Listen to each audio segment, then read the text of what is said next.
ओम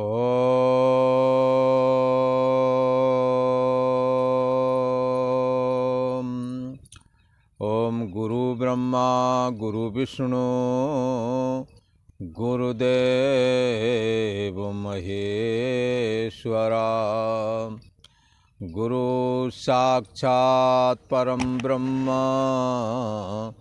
तस्मै श्री गुरुवे नमः। योगेश्वर श्री कृष्ण भगवान की जय। ऐं सरस्वत्यै नमः। पूर्व का प्रसंग एक बार स्मरण करते हैं। पूर्व में भगवान श्री कृष्ण ने कहा कि हे अर्जुन, ये परम ब्रह्म परमात्मा जो परे से परे है, संपूर्ण जगत जो देह और जगत करके जितने भी आकार हैं, जितने भी शरीर हैं, ये अव्यक्त नाम के ब्रह्मा जी के सूक्ष्म शरीर में लीन होते हैं। और अव्यक्त जाकर के अव्यक्त से परे एक परम अव्यक्त है, जिसको परागति भी कहते हैं, जिसे अक्षर कहते हैं। ये ब्रह्मा जी का सूक्ष्म शरीर जाकर के उसी में लीन हो जाता है, ऐसा कहा। इसलिए भगवान श्री कृष्ण कहते हैं कि परस्तस्मात्तु भावोन्यो व्यक्तो व्यक्तात् सनातनः। ये सारा जगत अव्यक्त में लीन होता है, अव्यक्त से भी परे, अति परे, और इससे विलक्षण एक और भी अव्यक्त भाव है, जिसे परागति भी कहते हैं, ऐसा कहा। जो कि हमारे और आपके बुद्धि देश का साक्षी है और मन और इंद्रियों को प्रेरित करने वाला है, आश्रय और प्रकाशक भी है। और ये हमारी जो चेतना है, जो जागृत, स्वप्न और सुषुप्ति रूप होकर के तीन अवस्थाओं के रूप में दिखती है, जिसके द्वारा ये चेतना का होना न होना भी जाना जाता है, वो परम अव्यक्त भाव है। उस परम अव्यक्त भाव को अक्षर भी कहते हैं, परम गति भी कहते हैं, आत्मा, ब्रह्म आदि अनेकों नाम हैं। ऐसा जो परम ब्रह्म परमात्मा है, उसके लिए कहते हैं कि हे अर्जुन, ऐसा जो परहा पुरुष परम ब्रह्म परमात्मा अनन्य भक्ति के द्वारा प्राप्त करने के योग्य है, अर्थात वो परमात्मा की अनन्य भक्ति से प्राप्त होता है। उसको चाहिए आचार्य के सम्मुख बैठ करके, और उपनिषद है, गीता है, भागवत है, आदि ग्रंथों का अवलोकन करें आचार्य के माध्यम से, और इसको जानने की कोशिश करें यहीं, और ये विचारें। इसको निदिध्यासन कहते हैं। आत्माकार सजातीय वृत्तियों का प्रवाहीकरण करना है, और अनात्माकार विजातीय जो वृत्तियां हैं, उनसे अपने को रहित बनाना है, और मन में अभेद का निश्चय करना है। परम ब्रह्म परमात्मा सब में है, वो मुझ में भी है, और उस परम ब्रह्म परमात्मा से अलग होकर के हमारी जो मैं बनी हुई ये सोने जागने वाली चेतना है, इसका कोई स्वतंत्र वजूद नहीं है, ऐसा स्वीकार कर लेना। और इस सोने जागने वाली जो चेतना को जो जानता है, और उसके लिए सोहम अस्मि, वो मैं ही हूँ, ऐसा भाव जगा करके साधना करनी चाहिए। तो जिन्होंने साधना की और उस परम ब्रह्म परमात्मा में आत्मसंस्थम मना करता अपने मन रूप जीवात्मा को चैतन्य सत्तात्मक जो परम अव्यक्त भाव है, उसमें जब लीन कर लिया, तो फिर साधक का, जिज्ञासु का कार्य संपन्न हो गया। इह चेदिवेदी अत सत्यमस्ति न चेदिवेदी अति महती विनष्टि। और जब उसने इसको जान लिया तो कहते ठीक है, और नहीं जाना तो महान हानि की। नहीं जान पाए पर कोशिश करते रहे, शास्त्र उसके लिए भी प्रशंसा करता है कि बेशक नहीं जान पाए पर कोशिश तो की है। कोशिश करने के लिए शास्त्र और गुरुओं का सहारा चाहिए।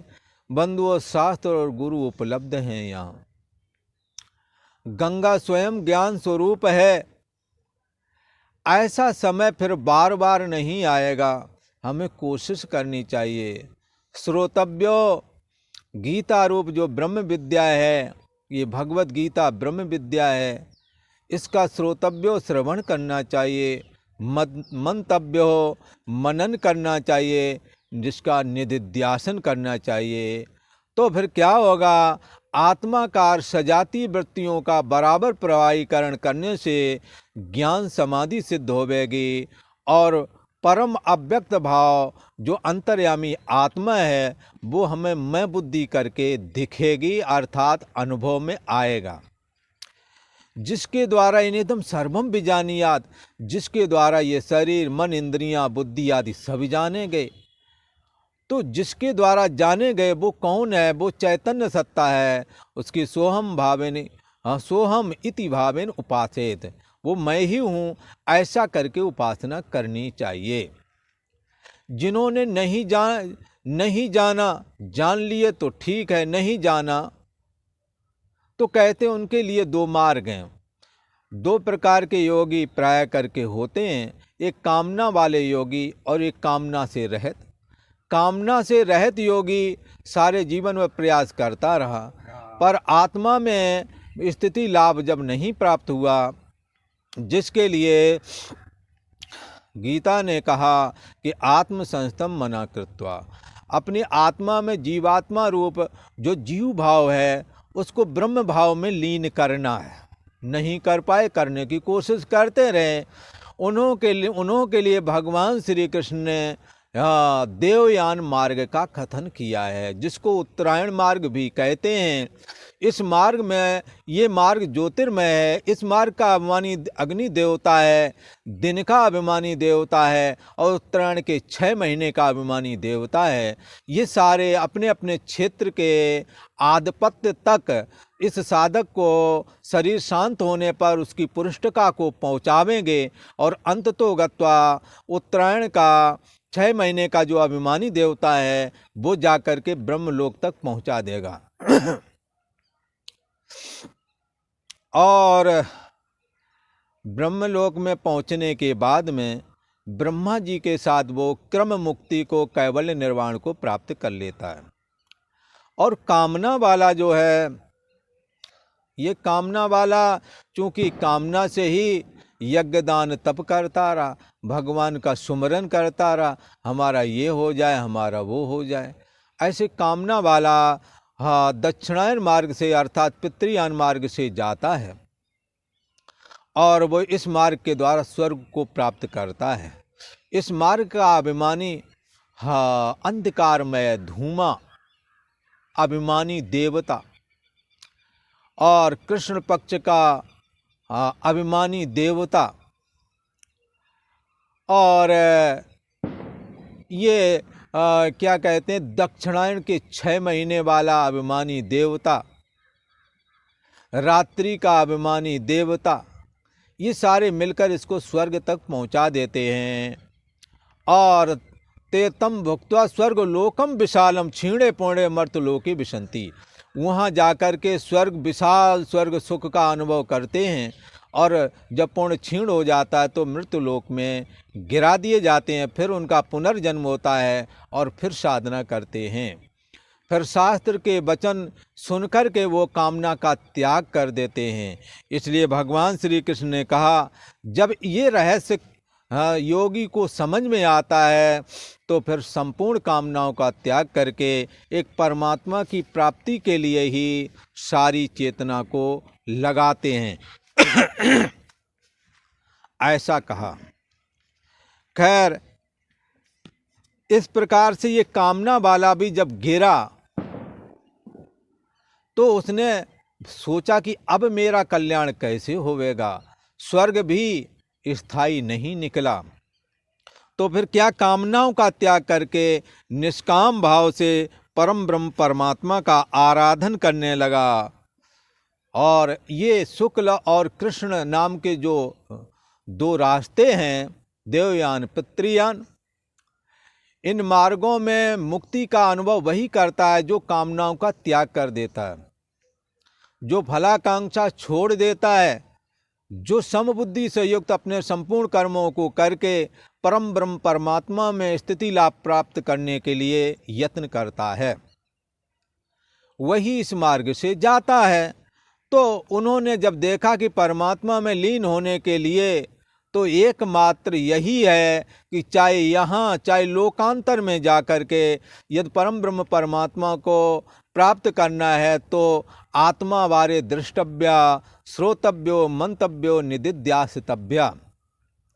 आत्मा का, ब्रह्म का, ब्रह्मात्म दृढ़ प्रोक्ष बोध का श्रवण मनन और निध्यासन करें और मैं ही आत्मा हूँ, मैं ही वो परम ब्रह्म परमात्मा हूँ, ऐसा भाव शरीर मन इंद्री देह अभिमान इनका त्याग करके सोने जागने वाली परछिन्न व्यक्तित्वपना से भी अपने अहम को हटा करके आत्मसंस्तम उस आत्मा में अपनी मैं बुद्धि को ले जाने पर ही कैवल्य निर्वाण सिद्ध होवेगा। ये रहस्य उस योगी ने जाना। जानने के बाद में उसने क्या किया, कहते हैं उसने जब इस बात का तत्व समझ लिया कि चाहे इस मार्ग से जाओ चाहे उस मार्ग से जाओ, एक मार्ग से तो लौट ही आते हैं, वहाँ आत्मा की उपलब्धि नहीं होती है, और दूसरे मार्ग से ब्रह्म लोक जा कर के आत्मा की उपलब्धि करके और ब्रह्मा जी के साथ में ही वो कैवल्य निर्वाण को प्राप्त हो जाता है। परंतु परमात्मा को जाने बगैर कोई मुक्ति प्राप्त नहीं कर सकता। ये रहस्य जब समझ लिया, और इसमें बाधा क्या है, तो बाधा उन्हों को पता लगी कि फल की इच्छा रखना और कामनाओं का त्याग ना करना, कामना से ग्रसित और फलाकांक्षा से ग्रसित ये साधक आत्मा की उपलब्धि नहीं कर पाता, परमात्मा की उपलब्धि नहीं कर पाता। दूसरे शब्दों में कहें, परमात्मा श्री कृष्ण के अंतर्यामी स्वरूप में लीन नहीं हो पाता। इसलिए अब इसने क्या किया, मन बना लिया, सब तज हरि भज। सबका त्याग करना है, मैं मेरा का त्याग करना है, फलाकांक्षा का त्याग कर देना है, कामनाओं का त्याग कर देना है। स्वर्ग से गिरे हुए योगी ने जब ऐसा समझा तो सबका त्याग कर दिया। वेद में 80,000 मंत्र का ये कर्म का निरूपण करते हैं, और हर एक कर्म का कोई ना कोई फल है, उससे ये प्रभावित था। इसलिए वेद के वचन को भी उन्होंने अत्येति, वेद के वचन में जो कामनाओं का कथन किया गया था कि ऐसा करो तो ऐसा फल, तो उस बात से भी वो पीछे हट गए और उन्होंने कहा अब फलाकांक्षा के लिए कोई कर्म करना ही नहीं, अब जो भी कर्म करेंगे भगवत अर्पण करेंगे।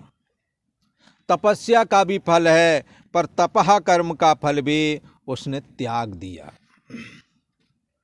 यज्ञ का भी कोई न कोई फल होता है, उसने यज्ञ कर्म का भी कोई फल नहीं लिया। यज्ञ तो किया पर फल नहीं चाहा। हृदय न कछु फल अनुसंधाना, हृदय में कोई फल की इच्छा जो थी संस्कार रूप में, उसका त्याग कर दिया। तपस्या भी की, पर बदले में परमात्मा हमें कुछ दे दे ये नहीं, बल्कि परमात्मा की मुझे प्राप्ति हो।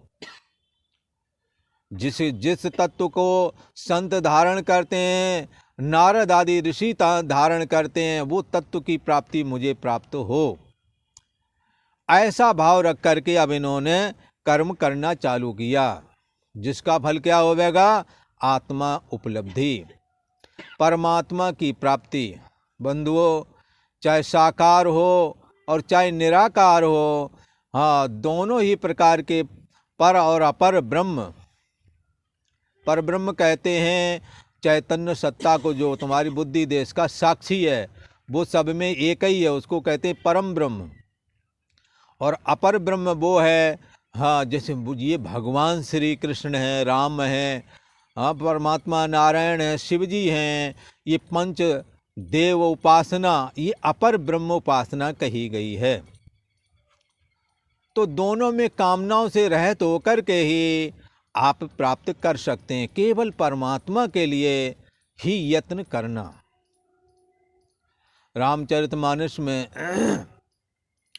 एक जगह कहा है, क्या? मन से सकल वासना भागी, केवल राम चरण रति लागी। नारद, ये उसमें रामचरितमानस में एक जगह आता है कि ये कागभूषुंडी के विषय में है, और नारद के विषय में भी ऐसा ही कहते हैं, सारी कामनाएं जो है खत्म हो गई। ये तो शायद प्रसंग कागभूषुंडी के विषय में है। जब ये घर से निकले हैं तो मन से सकल वासना भागी, सारी वासनाएं खत्म हो गई, केवल परमात्मा के प्रति मेरा प्रेम हो, इसीलिए सारे कर्तव्य करने लगे। तो क्या होता है, वो अपर ब्रह्म और परम ब्रह्म परमात्मा दोनों को प्राप्त कर लेता है। यहाँ दोनों का कहने का मतलब ये नहीं समझना दो हो गए, दोनों एक ही है। एक परम ब्रह्म परमात्मा जो निर्गुण निराकार है, माया को स्वीकार करके अपर ब्रह्म बन जाता है, उसका नाम ओम होता है। फिर आकार धारण करता है, तो पंचदेव उपासना प्रचलित है, वो आकार 5 प्रकार का धारण करता है। हाँ, शिव शक्ति गणेश सूर्य विष्णु, ये आकार धारण करता है। इसलिए इसमें आपने संशय में नहीं पड़ना कि अपर ब्रह्म क्या होवेगा, परम ब्रह्म क्या होवेगा। हाँ, जब उपाधि में होता है अपर ब्रह्म कहलाता है, उपाधि रहे तो होता है तो परम ब्रह्म परमात्मा कहलाता है। इसमें आपने संशय नहीं करना। अब ये भगवान श्री कृष्ण कहते हैं, जो कामना युक्त योगी था उसने जो किया, क्या धारणा बनाई और किस प्रकार से कामनाओं का त्याग किया, इस विषय पर चर्चा करते हैं। ये गीता का 8वां अध्याय है और 28वां श्लोक है। भगवान श्री कृष्ण कहते हैं, हे अर्जुन, वेदेषु यज्ञेषु तपासु चैव दानेश यत पुण्यफलं प्रदिष्टम् अत्तेति तत् सर्वमिदं विदित्वा योगी परम स्थानमुपैति चाद्यम्। वेदेषु, वेद में जो 80,000 मंत्र कर्म का निरूपण करने में व्यस्त हैं, उस कर्म का निरूपण करने वाले जो श्रुति मंत्र हैं, उस कर्म का कोई फल भी कहते हैं। उस फल को लेकर के फलाकांक्षी, कामना वाले और फल की इच्छा वाले उसकी ओर लालायित होकर के लगते हैं। पर इसने क्या किया, वेदेषु यज्ञेषु तपासु चैव योगी इदम विदित्वा, योगी ने जब ये रहस्य जाना कि कामनाओं को छोड़े बगैर कोई परमात्मा को प्राप्त नहीं कर सकता, जब ऐसा जाना, इदम विदित्वा, इस रहस्य को जब जाना और तत्व समझा कि परमात्मा की प्राप्ति तो कामना का त्याग करने से ही है, और वो तत्व चाहे श्रवण मनन निध्यासन करके जाने अथवा लोकांतर में जाने, तत्व को जाने बगैर जीव भाव दग्ध नहीं होता, और जीव भाव दग्ध हुए बगैर कोई कैवल्य निर्वाण प्राप्त नहीं कर सकता।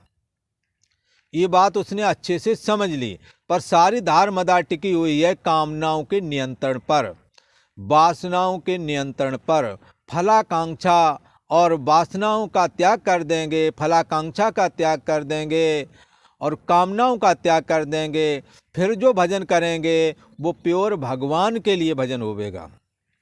उसी को यहाँ कहते हैं, योगी ने जब इस रहस्य को जाना और जान करके वेदेषु, वेदों को पढ़ा पर कामना में नहीं उलझा। उन्होंने समझ लिया इन श्रुतियों का प्रयोजन परमात्मा की प्राप्ति ही है। यदि फल चाहोगे तो परमात्मा नहीं मिलेगा, फल मिलेगा, और यदि फलाकांक्षा छोड़ दोगे तो परमात्मा मिलेगा। इसलिए जितने भी सुकृत 80,000 वेद के जो मंत्र हैं, उन्होंने जो सुकर्म बताए हैं, सत्कर्म बताए हैं, वो कामना से प्रेरित हैं। पर इसने क्या रहस्य समझा? सकल सुकृत फल राम सनेऊ। संपूर्ण सत्कर्मों का फल परमात्मा के प्रति प्रेम होना है, न कि कामना पूर्ति करना।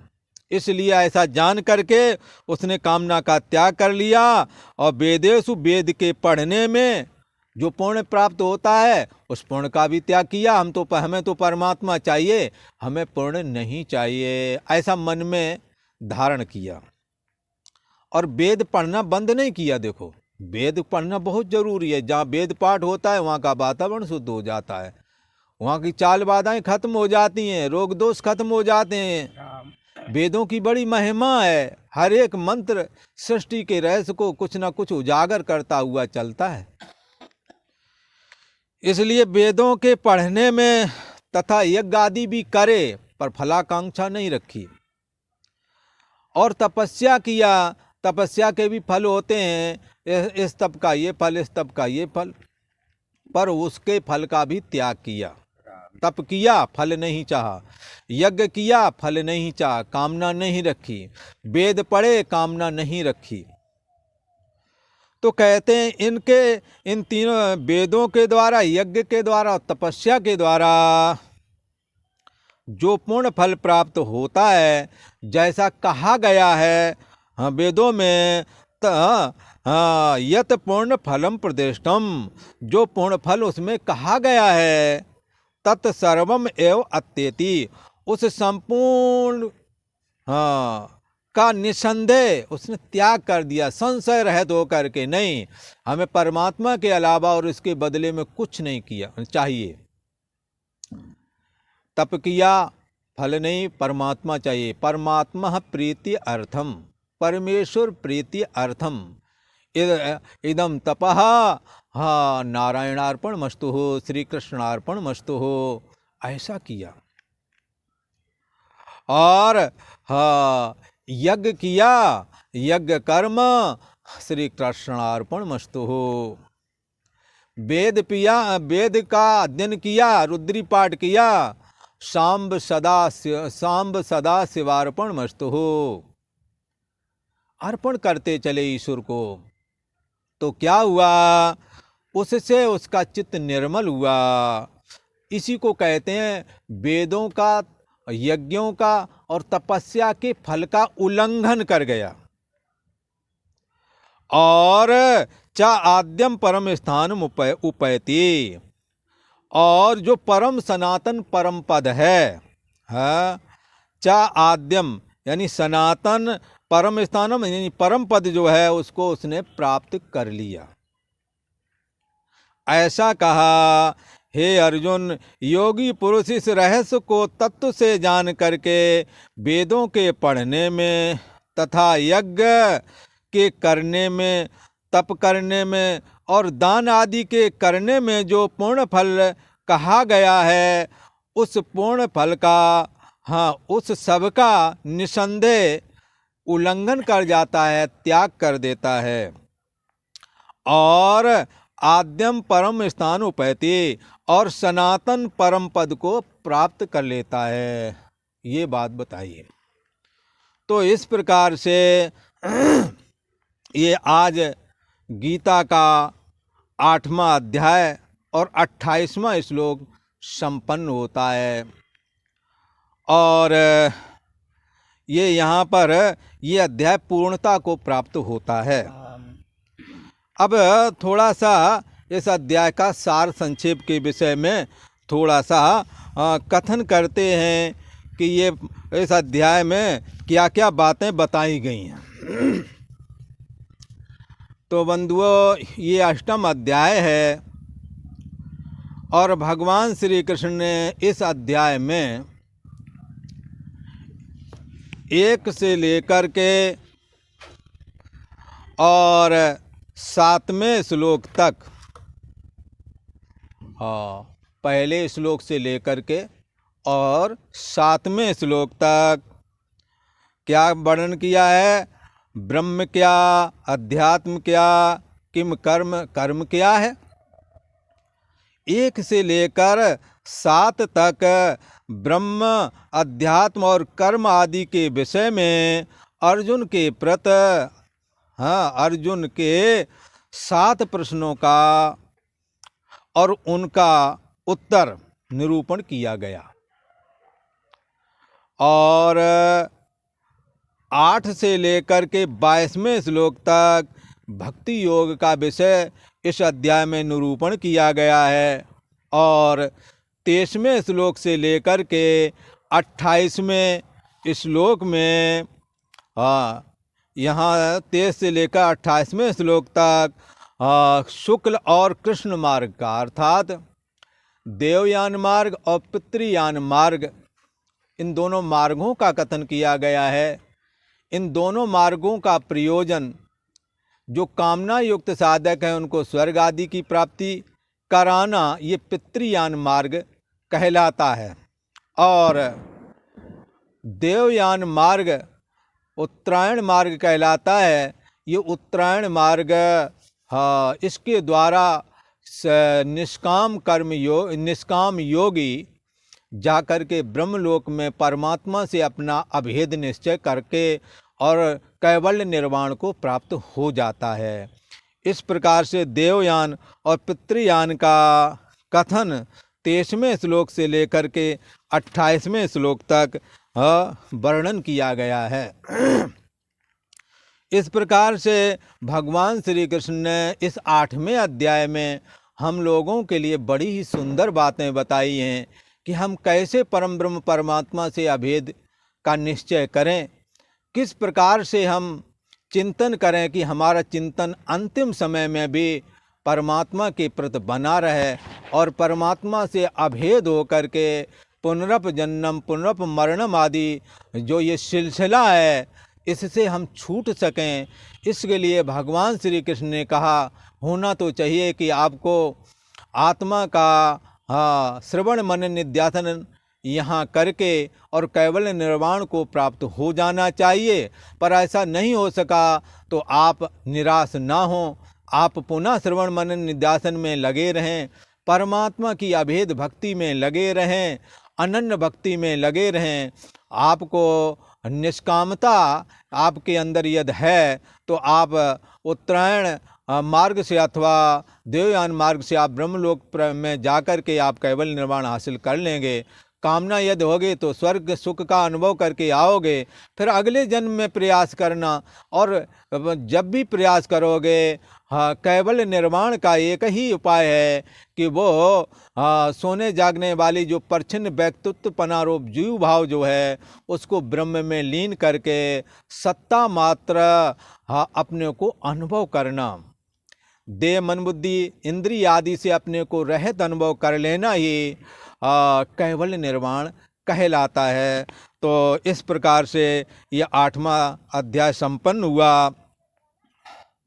ओम तत्सदिति श्रीमद्भगवद्गीतासु उपनिषत्सु ब्रह्म विद्यायां योगशास्त्रे श्री कृष्ण अर्जुन संवादे अक्षर ब्रह्म योगो नाम 8मो अध्यायः।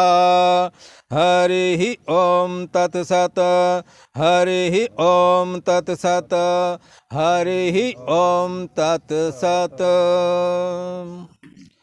श्री कृष्णं वंदे जगद्गुरु।